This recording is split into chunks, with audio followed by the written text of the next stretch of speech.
Hello everyone, I again welcome you all to the YouTube channel of Advanced Engineering Classes। और आज के हम इस सेशन में बात करने वाले हैं ऑन दी डिटेल्स और minute details of the notification जो राजस्थान स्टेट इलेक्ट्रिसिटी बोर्ड की तरफ से RVNL की तरफ से रिलीज़ किया गया है for the vacancies of the post of assistant engineer and junior engineer. As I have already made a video on the detailed notification of RVNL vacancies, but students की request पर I am again making another video जिसमें हम बात करने वाले हैं reservation पर for the candidates जो राजस्थान से बिलोंग करते हैं एंड फॉर द कैंडिडेट्स जो राजस्थान से बाहर से बिलोंग करते हैं। आइए चले बात करते हैं इस वीडियो में। आप सभी लोगों ने नोटिफिकेशन देखा तो होगा, और अगर नहीं देखा है so go through my last video where I discuss the complete detailed notification. और when it comes to the reservation in different states, हर स्टेट की अपनी अपनी कंडीशन होती है। यहाँ पर अगर हम डायरेक्टली चलें, द वेरी फर्स्ट 2 पॉइंट्स उनके लिए जो ऑलरेडी इन निगम में काम करते हैं। हम बात करते हैं थर्ड पॉइंट से जो सबसे इंपॉर्टेंट है, reserve category candidate should belong to one of the categories notified for the Rajasthan state. मतलब अगर आप राजस्थान स्टेट के according SC ST EWS BC और MBC की नॉन क्रीमी लेयर में आते हैं तो ही आपको रिजर्व कैटेगरी में काउंट किया जाएगा, otherwise you will not be counted as reserve category.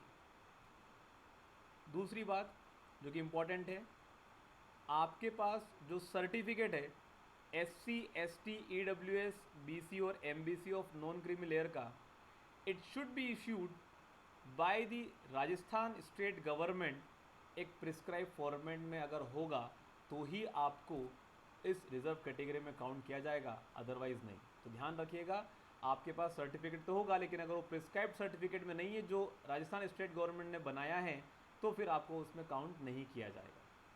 तीसरा पॉइंट, BC MBC कैटेगरी के जो स्टूडेंट्स हैं, अगर आपको नॉन क्रीमी लेयर का स्टेटस दिखाना है तो आपके पास लास्ट 12th मंथ में बने हुए सर्टिफिकेट को ही वैलिड माना जाएगा, अदरवाइज नहीं माना जाएगा। तो जिनके पास भी नॉन क्रीमी लेयर का सर्टिफिकेट है, चेक कर लीजिए क्या वो पुराना तो नहीं है। Another point that is important in this notification, candidates under economically weaker section EWS category में अगर हैं, person who are bonafide resident of Rajasthan, मतलब अगर आप राजस्थान से हैं तो ही आप इकोनॉमिकली वीकर सेक्शन की कैटेगरी में काउंट किए जाएंगे, लेकिन आप उस कंडीशन में शेड्यूल कास्ट में नहीं इंक्लूड होने चाहिए, शेड्यूल ट्राइब्स में आप इंक्लूड नहीं होने चाहिए, आप बैकवर्ड क्लास और मोर बैकवर्ड क्लास में इंक्लूड नहीं होने चाहिए। अगर आप इन चारों कैटेगरीज में किसी कैटेगरी में लाई करते हैं तो आप इकोनॉमिकली वीकर सेक्शन की कैटेगरी में लाई नहीं कर सकते। एक और पॉइंट जो कि यहाँ पर मेंशन किया गया है, जो कई बार बच्चों को नहीं पता होता है, द मैरिड फीमेल कैंडिडेट्स जितने भी हैं, अगर आप SC ST कैटेगरी में फॉल करना चाहते हैं तो आपका जो कास्ट सर्टिफिकेट है it should be issued with the name and residence of your father and mother, not with the name of your husband. तो ये ध्यान रखिएगा कि वो आपके फादर मदर के रेसिडेंस और उनके नाम के अकॉर्डिंग इश्यू हुआ सर्टिफिकेट ही SC ST कैटेगरी माना जाएगा, अदरवाइज नॉट। जितने भी लोग BC और MBC कैटेगरी के certificate of the non creamy layer, और अगर आप मैरिड फीमेल कैंडिडेट हैं तो भी ये certificate should be based on the name, residence and income and wealth of our parents, मतलब आपके पेरेंट्स की इनकम और वेल्थ को यहाँ पर माना जाएगा एज नॉन क्रीमी लेयर और क्रीमी लेयर की कैटेगरी में, नॉट ऑफ योर हस्बैंड। तो ये एक बहुत इंपॉर्टेंट पॉइंट था ध्यान रखने के लिए। ये सारे पॉइंट्स एक सर्विसमैन के लिए हैं, so I am not discussing it here, most of the student does not belong to this category. So जिन लोग जो लोग इस कैटेगरी से बिलोंग करते हैं, just read it out once, आपको समझ में आ जाएगा। बहुत इंपॉर्टेंट पॉइंट है दोनों। जितने भी स्टूडेंट्स जो अभी तक मैंने कंडीशंस डिफाइन की अगर आप उनमें से किसी में भी लाई नहीं करते हैं और अगर आप राजस्थान से बिलोंग नहीं करते हैं तो आप जनरल कैटेगरी में ही काउंट किए जाएंगे, यूआर कैटेगरी में, आप अनरिजर्व कैटेगरी में काउंट किए जाएंगे। जो इम्पोर्टेंट पॉइंट है, जितने भी स्टूडेंट्स वो belong to the TSP area, मैंने अपने प्रीवियस सेशन में बताया था, ट्राइबल सब प्लेन एरियाज जो कि राजस्थान के कुछ एरियाज़ को रिजर्व किया गया है जहाँ पर एक्स्ट्रा बेनिफिट्स मिलते हैं, एक्स्ट्रा रिजर्वेशन मिलते हैं।